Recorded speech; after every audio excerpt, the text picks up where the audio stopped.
will guide our newlyweds in their married life.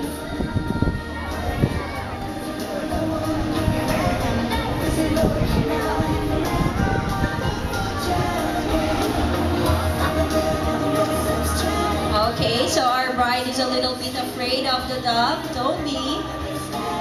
Okay, so we are going to help our bride and groom in the release of the dove. But before that, please let the doves kiss each other.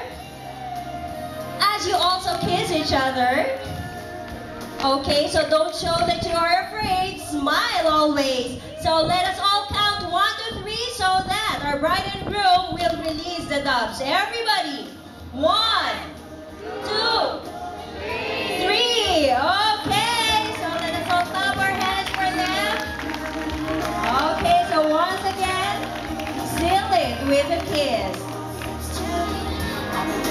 Okay, so thank you very much to Leslie and Joseph. You may now go to your table. So this time, we would like everyone to feel relaxed and comfortable. That's why we are going to serve the meal. So as we serve the meal, or before that, before you proceed to our buffet table, we are going to call